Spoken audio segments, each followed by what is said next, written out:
Well, hello, hello, hello, and welcome. I'm Kate in the Nest, and I've got a confession.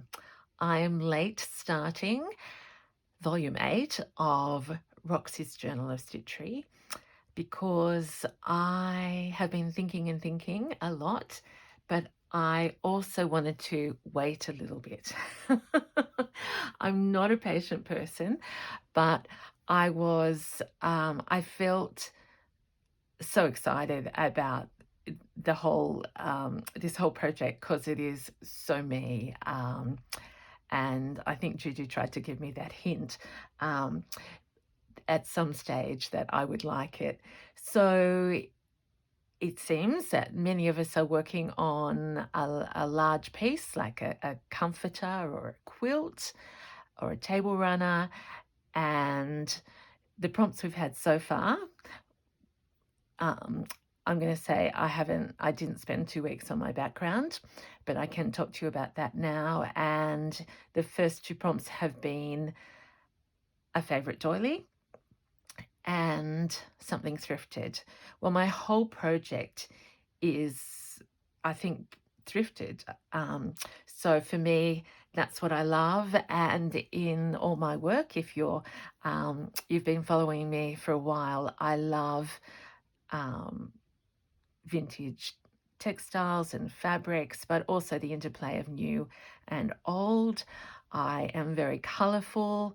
I collect doilies and trims and treasures and now beads. So for me, this project, I wanted to be something different to, I suppose I have loved joining these challenges because I have learnt so much and progressed so far. So I'm forever grateful for that. So I wanted to stretch myself in a new direction. So this video, and I hope it helps any who aren't there yet or who are already there and still wondering what to do next. Because I wanted to take you through the story of how Kate got to this before I show you the big work. So the first, the first volume I did was volume 5, and I came in at the vessel point. And someone reminded me that I was all neutral at that point. And it's interesting. This is, I think, the first vessel I ever made. I better just check that you can, yeah, I'm a bit high, aren't I? I've moved my camera around yet again. This is, I'll take this out. Yeah, a vessel that I made with things that I had then, including, this is always a favorite crochet design, lots of crochet I notice, and a little bit of Battenberg lace. I was canthering then a lot more than I do now, but still not in rows because, me and rows, but already this imperfect, layered, raw style. So it has a doily at the bottom, textural. It's wonky, you can see that.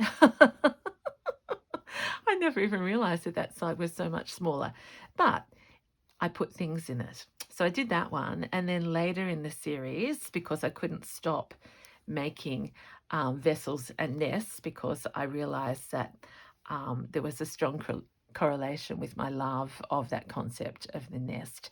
So I made a bigger one. And here you can see the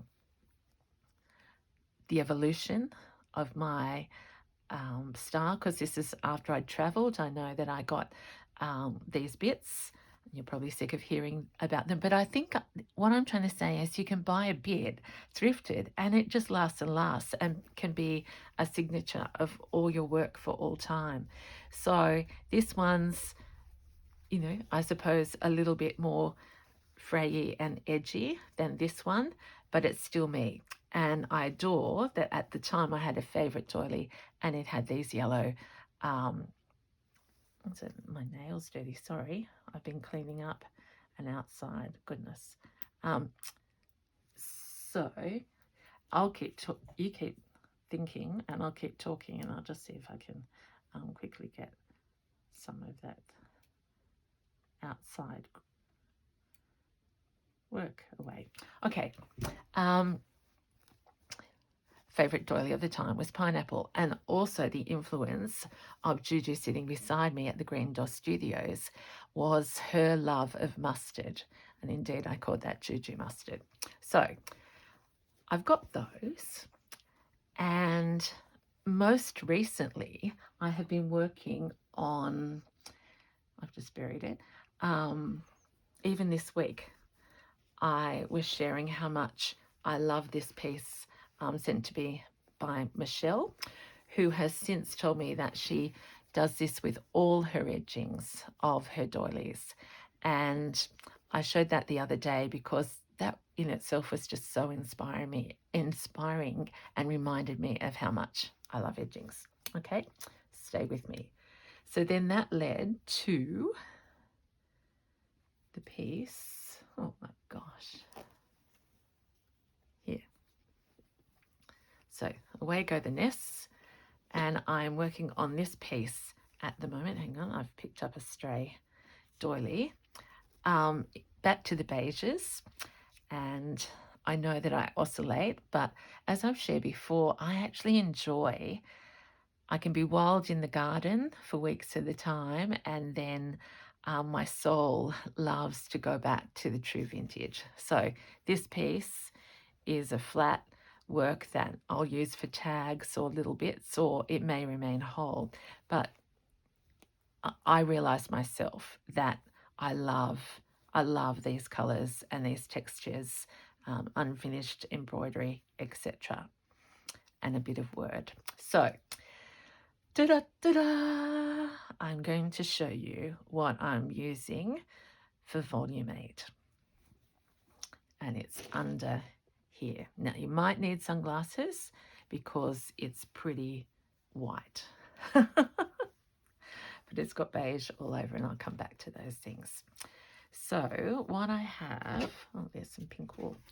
What I have here is the base piece of I might stand up just to see. You won't ever see the whole of it, but it is a tablecloth, and it is so old and tattered that it tells the most wonderful story already. Little bits hanging off, holes there, worn through here.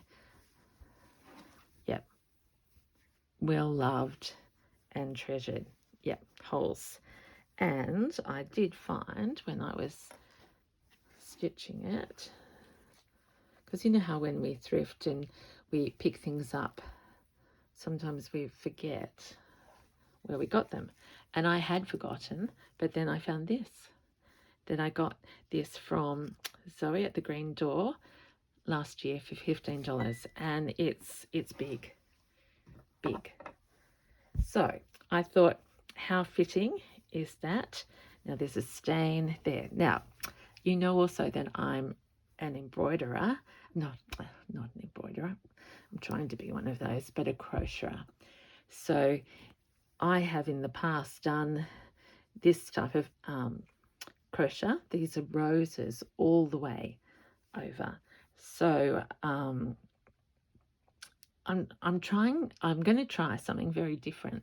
And I don't know whether it will have been done before, but I've got some ideas to make these, because there's these all the way around, and then there's also these raised bits of thread, like dots. And again, I thought I'm very organic in my style. I love circles rather than straight lines, and so that I've got some ideas for that, as well as, you know, visible mending. So that is the work. Oh, sorry, I haven't even asked you how you are. I hope you are well. I hope you are just here for a chat along and a little bit of storytelling. As you get with Kate always, it's just part of my nature to put things in context, because then they make more sense to me as I say them, and hopefully to you. Look at that big tear there. So also during the week, one of you, I think subscribers or someone on Instagram, I should have looked up your name, I'll look it up and credit it down below, sent me an amazing poem that was written by this incredibly gracious lady, and it is about her aging, and she's comparing herself to a quilt. So I was just struck, and she talked about the comfort and, can she be used like us recycling and upcycling fabrics. So that really made me love that I'm doing quilts and that sense of comfort and being wrapped. So the backing I'm using is rather an unusual one, probably. It is actually a pure mohair blanket. I've used it, I used it in my swan. The swan and the teacup quilt is where you will have seen this before, but this is a bigger piece. And I love that actually it's beige and we're going to have white on the front. So I'm actually thinking of working the back as well, but keeping this exposed rather than putting another backing on it. That's what I'm thinking, but I'm not up there. So for the moment, I'm going to limit my my palette to very much, see, the strays are in there. I can't even keep a little beige. There's my new bowl coming greatly to use, but these ecru's, aren't they? And I've put my wool down somewhere, but yeah, stitching in these colors, and then maybe a little bit of contrast will come in, but deliberately limiting my palette. So that already is so soft. I wish you were here. And I just think this center is divine. So I need to invisibly stitch it all down. I've only pinned it for the moment because I wanted to be sure. So I don't want to make you dizzy. But let's turn her around and pretend that this is the right side up. Oh, and what I haven't told you that. I deliberately haven't shown you the edging yet, sorry. This is the edging all the way around, and then it's got this beautiful trim. So I have cut the blanket deliberately only to the edging. So that's going to hang all the way around like that. Just absolutely adore it. And then I can do some work along these borders, and there may be even, I'm just giving you eye candy. Hope you enjoy it as much as me. Is there a place, not for all these colors, but even some beading at different places? So I get that texture that I love in my hands. So, pearls and, I don't know whether we'll stretch to gold, but that was just there. I thought I'd show you that. So what is that a basic so far? I've talked about the original piece, about what I'm stitching, and that will be such a joy. It's, if I've said it once, I need to say it again. It is like winter, foggy, misty, raining, freezing outside, and there's no leaves on the trees. There's no flowers in my garden. So I'm really feeling in this snuggly, yeah, let's work on a piece like this. So there's a contrast already, isn't there? The light cotton with the full mohair. All right, I have pulled out some pieces and I thought I'd share them with you. No decisions have been made, but because we're up to thrifted, so I'm going to say thrifted is the actual backing, and in fact the blanket was thrifted, so I think I can catch up. Favorite doily. I went looking and I don't know if this is a doily, but the thing that I found straight away that I've been waiting and treasuring for a special piece. Oh, I'm going to stand up and I've got my, hard to stand up. This piece. I'm trying to remember where I got it. I showed you at the time, but I can't remember. But it's totally thrifted. And so we have this elegant scene, and I think it just, I'll put it on the plain bit. Now already you're probably thinking, well, Kate, you've got all these circles and that's a square. Yes, it is. So that's my challenge to resolve, but I don't know whether I can go up. Can I show you that in more detail? Just, I just remembered I was ironing something in there and I didn't turn the iron off. Because I got so excited. All right, that is not where it will go, but we're just going to play layer upon layer. And I'll show you some of the other things that I'm thinking about. I also have so many bits of, is it filigree? I don't know what we call this type of crochet, but I always love collecting these because I did it myself. And this also I've shown in the past. This is an Australian lyrebird, and again, I'm better now than I used to be, but I'm thinking pieces like this, also using trims everywhere, and we don't know what the prompts are, but if there's, oh, there's black on that, see, they're all thrifted, but I've got a bird and I've got people already made there. Then let's just have a little show and tell. I've got vintage trim here that I got this in the States, didn't I? I bought at the time because it could be cut up and it's just beautiful. And I thought that might go somewhere. I don't know where anything's going to go. Also this.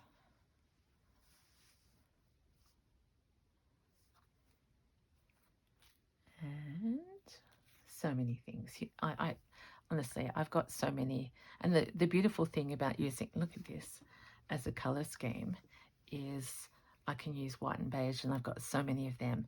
I actually hesitated on this because I thought, will I tea dye it first? But I'm not going to. I'm going to let her stand how she was made.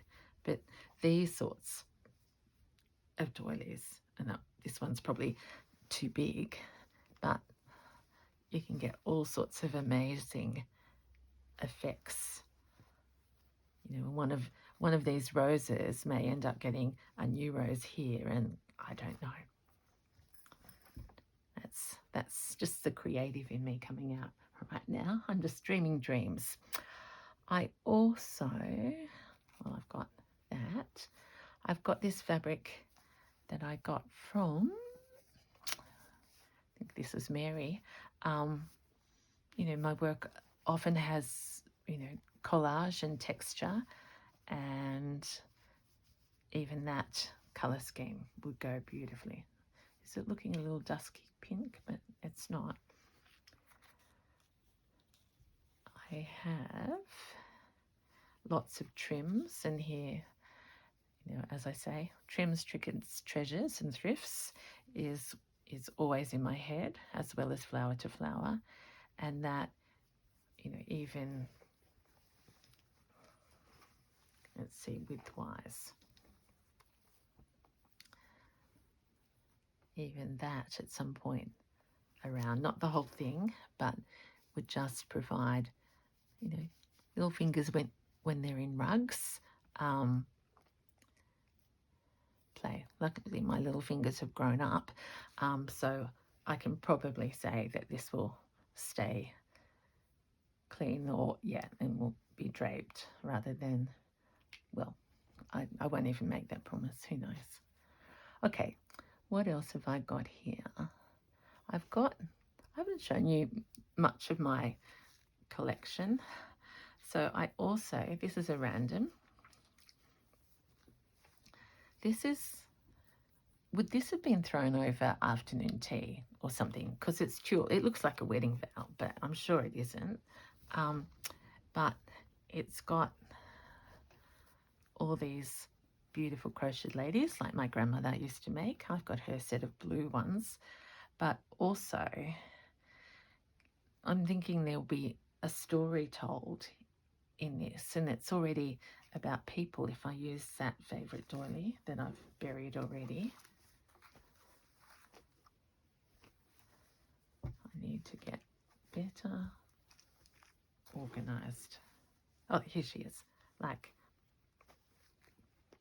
is there a story that goes with these beautiful lace, filigree and circles, etc.? So I'm thinking of that. And also in the middle are these. Look at the work. Little tiny crocheted flowers all over it. And so also that dot idea, there's a dot. You know, is there something that I can learn to do that makes flowers around the dots with some gauze? I don't know.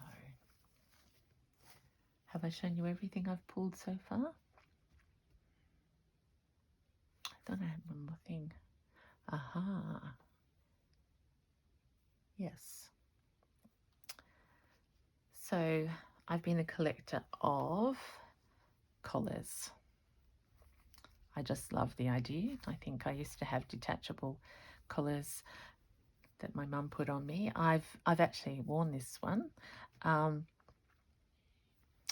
And I just looked at those shapes and thought, again, is this maybe is it about clothing and dressing? And oh, there's a needle coming through. I've got my baby's dresses as well, the ones I haven't dyed yet. So there we go. I forgot to say that I love this because look, it's got the flowers. So I will be following the prompts, and I don't know what they are, which is the lovely mystery of all of this, isn't it? We don't know, but so far that's where Kaden and Ness thoughts are heading. That we have this beautiful, I'm just trying to show you how soft it is, and this, honestly, this to have that all the way through, all the way around, hours and hours and hours, because as you probably know, this, you have to count the pattern, so they're in rows this way, and so you fill in and then you go, you know how to tell the story. So backwards main piece inspired by current stitching that's experimenting with, I've got way more of this, don't know whether that will be too bold, so we'll see. Collars, lace and trims, favourite doily,